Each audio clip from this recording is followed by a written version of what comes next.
This week on Vaticano, travel to the Renaissance city of Florence as we prepare for the papal trip on February the 27th.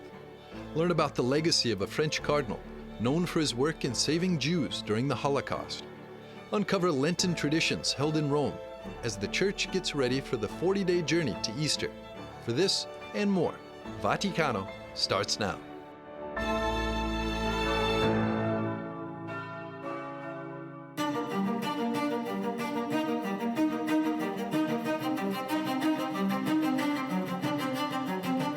The Italian Renaissance city of Florence, famous for its art and its architecture, is where Pope Francis will be coming on Sunday, February the 27th, for his all-important meetings on the Mediterranean crisis. The Mediterranean Sea has been nicknamed the largest graveyard in Europe, as thousands of migrants have drowned, making extremely dangerous journeys in packed boats in the hope of a better life here in Europe.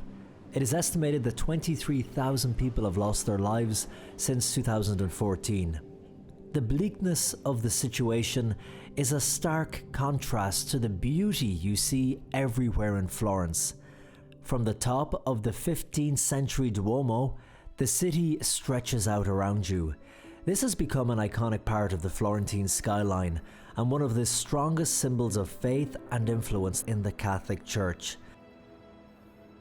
And it's that influence that the Church has, which Pope Francis is trying to harness to help those affected by this crisis.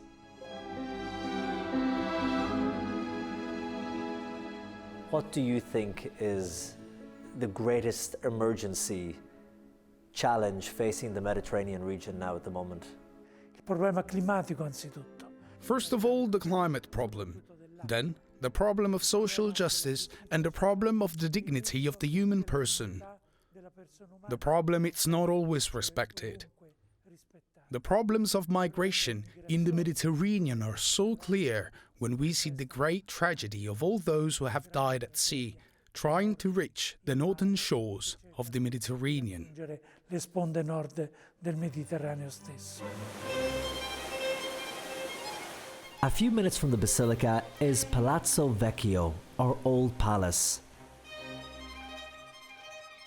And inside Palazzo Vecchio, you will find this incredible room, Salon de Cinquecento, or the Hall of 500. Named so because it was in this very chamber that the 500 members of the Grand Council would meet to rule the Florentine Republic after it was constructed in the late 15th century. And it is here, in this room, under the stunning works by Da Vinci and Michelangelo, that Pope Francis will meet the bishops and the mayors from the Mediterranean region. Participants will come from 20 countries, with at least 70 bishops and 60 mayors expected to attend, including the Prime Minister of Italy, Mario Draghi. And the Pope will be asking those present what more can be done by the Church, by elected officials, to save people from dying in the Mediterranean. The Pope is also expected to meet here with refugees who are living in the region.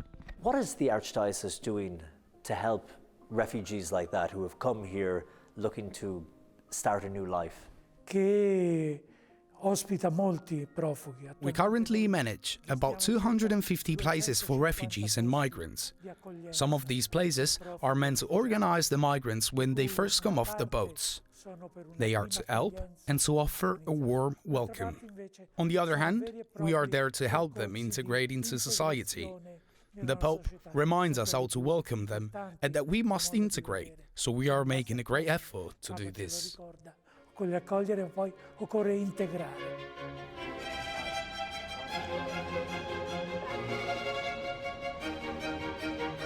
Pope Francis will then make the short journey to the Basilica di Santa Croce, the largest Franciscan church in the world, even larger than the one in Assisi, and it's also named the Pantheon of Italian Glory. Why do you think it is so important for Pope Francis to come here to the Basilica di Santa Croce to celebrate the closing Mass of this trip? Well, Santa Croce with the Franciscan order is one of the landmarks of medieval Florence that is still one of the most important places in the old town. It's also a place where architecture, arts, and the civic memories join in an incredibly interesting mixture.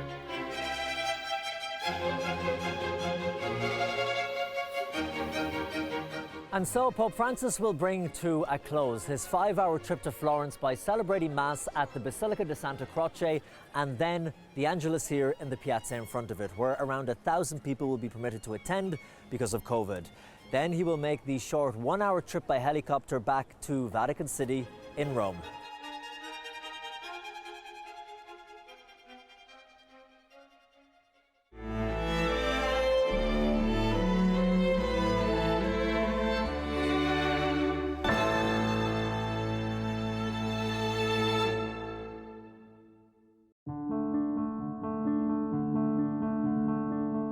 2022 marks the 50th anniversary of the death of Cardinal Eugene Tisserant. For this occasion, the Pontifical Teutonic College conducted a round table recalling his important work for the Church.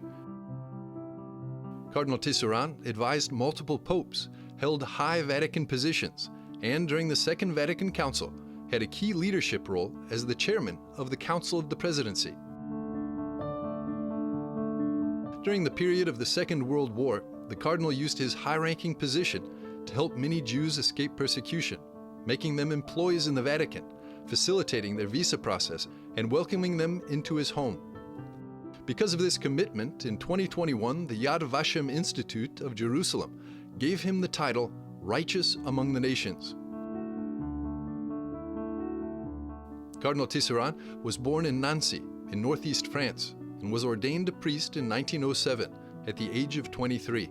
He studied in Jerusalem and France, becoming fluent in 11 languages, including Hebrew, Arabic, Persian, and Ethiopian.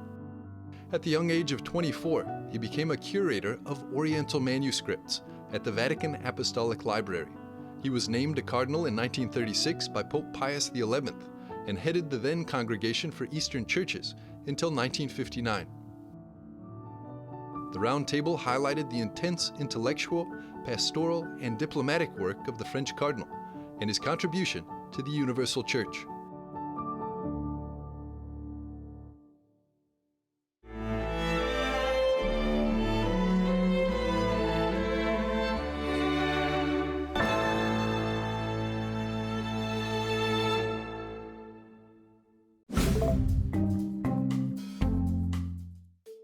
Welcome to the Vaticano updates with the most important news from the Holy See. The number of Catholics have increased to 1.36 billion worldwide in 2020. In total, this means an increase of about 16 million Catholics. These figures come from statistics released by the Vatican on February 11th. As in previous years, the Catholic Church has had the greatest influx in Asia and Africa. In Africa, the number of Catholics grew by 2.1%. and in Asia by 1.8%. Even the Church in Europe, which is currently in a severe crisis, grew by 0.3%. At 48%, almost half of the Catholics live in the Americas. 28% of those Catholics are living in South America. Catholics account for 17.7% of the world's population. Pope Francis spoke very personally about his 52-year ministry as a priest. During the International Theological Symposium on the Priesthood at the Vatican, he shared that he had difficult moments and needed the grace of God to continue. He also defended priest celibacy, saying, "Celibacy is a gift that the Latin Church preserves, and it is a gift to be lived as a means of sanctification with healthy relationships deeply rooted in Christ." The Italian Constitutional Court has stopped a referendum that wants to legalize physician-assisted suicide.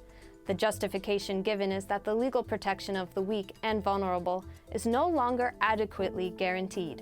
Both assisted suicide and euthanasia are illegal in Italy, and anyone who causes the death of a person with his or her consent is punishable by imprisonment for 6 to 15 years. The Italian Bishops' Conference welcomed the court's decision to interrupt the referendum. Pope Francis has made a structural change to the Congregation for the Doctrine of Faith. In a document personally initiated and issued by Pope Francis, what is called a motu proprio, he writes that the congregation will now have 2 different secretaries under two different departments, one for disciplinary activity and the other for doctrinal activity.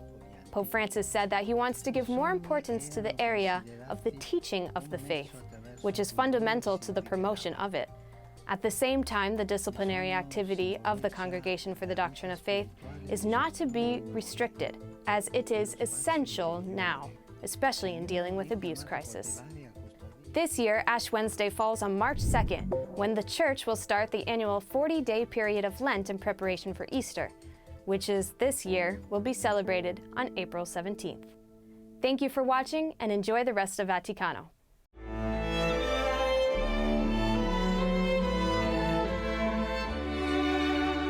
After the break, meet Bishop Juan Ignacio Arrieta as he works to defend the sanctity of the seal of confession.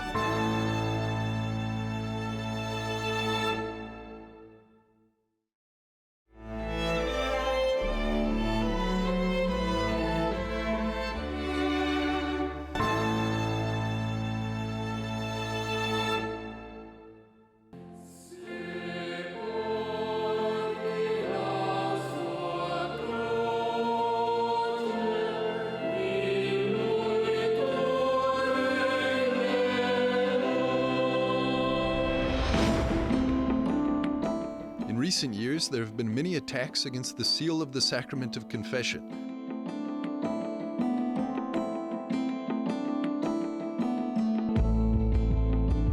The apparent cause is the publication of many reports about the number of alleged sexual abuses by clergy. These reports have also instilled in public opinion a fictitious legitimization by civil authorities of intervening in the area of religious liberty, concretely seeking to violate the Sacramental Seal of Confession when this regards sexual abuses. Today, a tragic plague present in every sector of society. Well, it's the Sacramental Seal. That is to say, it's called the Sacramental Seal. The priest is bound to keep a total seal on everything he receives within the sacrament of confession. This is a duty that he has, even when the penitent offers to liberate him from it. The confessor must maintain it. The penitent cannot free him from this seal. It is a duty that the minister has carried out in the name of the Creator, who is the only one who can forgive sins. The Catechism of the Catholic Church explains that given the delicacy and greatness of this ministry and the respect due to persons, the Church declares that every priest who hears confessions is bound under very severe penalties to keep absolute secrecy regarding the sins that his penitents have confessed to him. This secret, which admits no exceptions, is called the Sacramental Seal, because what the penitent has made known to the priest remains sealed by the sacrament. The violation of the sacramental seal is a canonical penalty, a canonical censure, that leads to excommunication. Effectively, the priest would have to submit himself to whatever unjust penalty so as to protect the seal, something that is his duty before God and his ministry. The canonical censure is regulated by Canon 1388 of the Code of Canon Law, which establishes that a confessor who directly violates the sacramental seal incurs a late sententiae excommunication reserved to the Apostolic See. One who does so only indirectly is to be punished according to the gravity of the crime. It is important to distinguish three aspects of this relationship between priest and faithful, underscored also in a note from the Apostolic Penitentiary on the 1st of July, 2019. First, one thing is the sacramental seal, that is, that which the priest receives in the sacrament of confession. Second, another thing is the internal extra-sacramental forum, such as spiritual direction. Third, and finally, the information shared under the seal of the secret, under which falls the pontifical secret. Some months ago, the Pope lifted the pontifical secret from all the issues related to the treatment of the crimes of pedophilia and pederasty. Previously, they were included within the penal cases, the penal processes, and all of these were matters of the pontifical secret. But the Pope has lifted it. What does this mean? That it can be spoken of? No, this just means that this is no longer under the pontifical secret, and that one must inform those individuals who have legitimacy to have access to that information on these matters, but they continue to be preserved. It is important to insist on the difference between the professional secret and the seal of confession. That seal, as Pope Francis has strongly affirmed, although it is not always understood by the modern mentality, it is indispensable for the sanctity of the sacrament and for the freedom of the conscience of the penitent.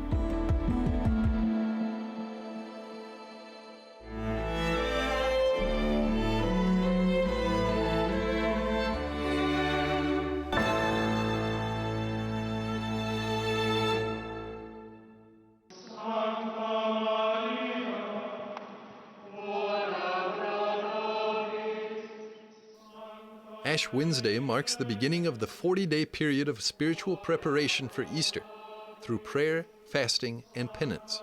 In Rome, the faithful can go to Mass each day of Lent at a different church, following the centuries-old tradition called the Lenten Station Churches, in Italian, le stazioni quaresimali.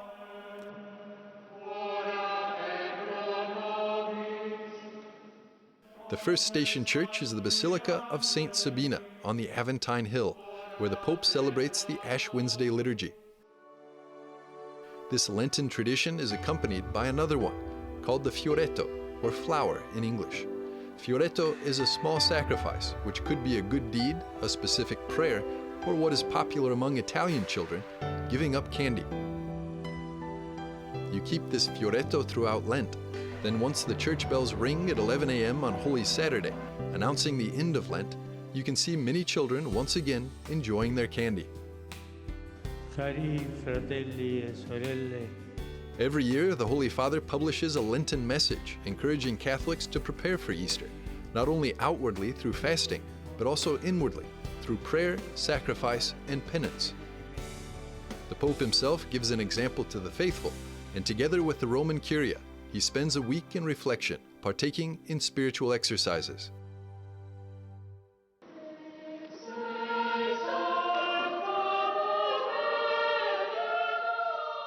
On the fifth Sunday of Lent, known as Passion Sunday, Catholics partake in another tradition. After Vespers at 5 p.m. at St. Peter's Basilica, from the balcony located above the statue of St. Veronica, a special blessing is given with a relic of the Holy Face. Since the Middle Ages, this relic has been venerated as a true image of the face of Jesus.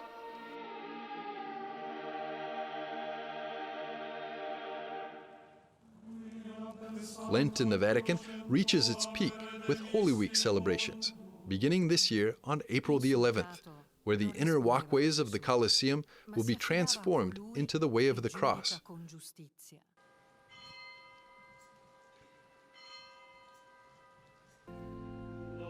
St. Peter's Square will be turned into a cathedral under the open sky, and Rome will become the capital of Easter.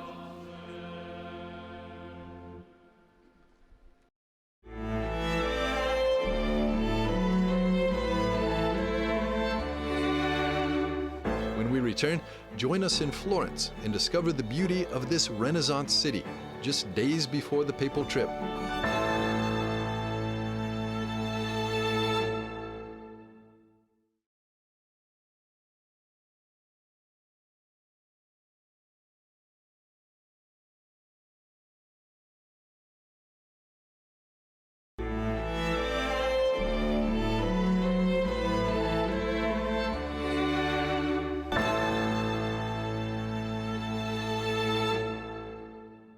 Hello and welcome to this travel video. I'm Anthony, and right now we are in Florence, Italy, or in Italiano, Firenze.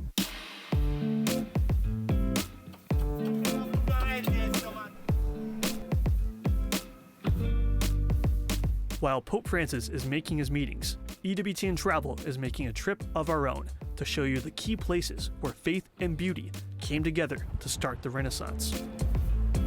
We are standing right now in the middle of Piazza Santa Maria Novella. And the reason why we start here is because if you arrive by train from Rome to Florence, you would arrive at the train station right behind me, which is Stazione Santa Maria Novella. I really love this piazza because, one, look around, it's absolutely beautiful. And two, when you arrive by train, this is the first place you're going to see because it just draws you in.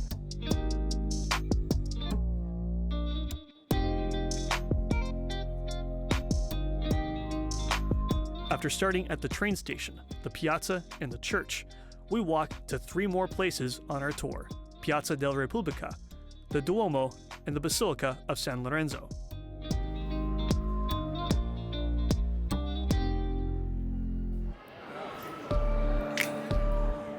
This is Piazza della Repubblica, and I like coming here because it reminds me of ancient Rome.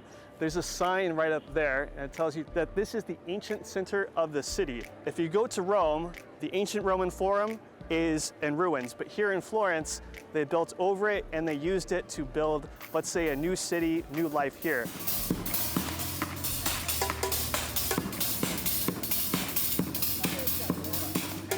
During the Renaissance, life moved out of the Middle Ages and into the beginnings of modern society. The cathedral that kick-started it all is just around the corner.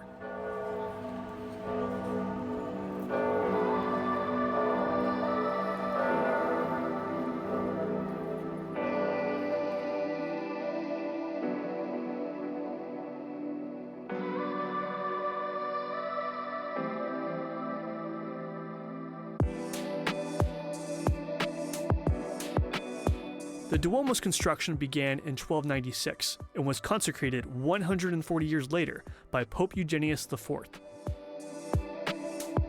That period of time, although challenging, proved to be rewarding. On this side, we have a statue of Arnolfo di Cambio. He's the one who built this cathedral. But the dome used to have a hole in it. No one knew how to make one at the time. And on this side is Filippo Brunelleschi, who designed and had the dome constructed. And he used the knowledge that he acquired from studying the Pantheon in Rome to make it.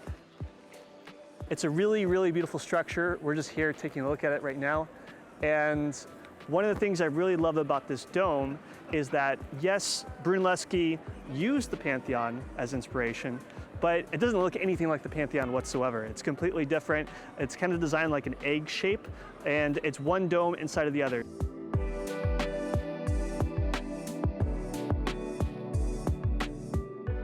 He takes the knowledge of the past, he builds on that, and creates something truly beautiful that points to God and creates the Renaissance.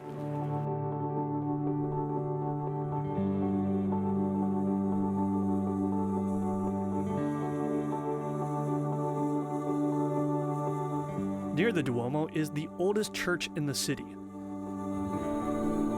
Its interior was remade during the Renaissance.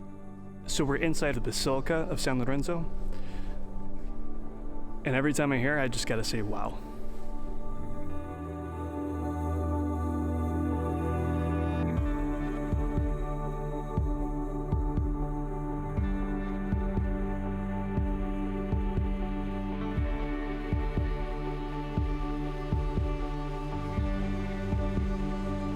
So this dome was built by Filippo Brunelleschi, who also designed the dome of the Cathedral of Florence. But before he did that, he designed this one. I think it's a great example of a first step, a small step in the right direction for Brunelleschi, because in order to get to building the largest dome in the world at the time, he had to start small.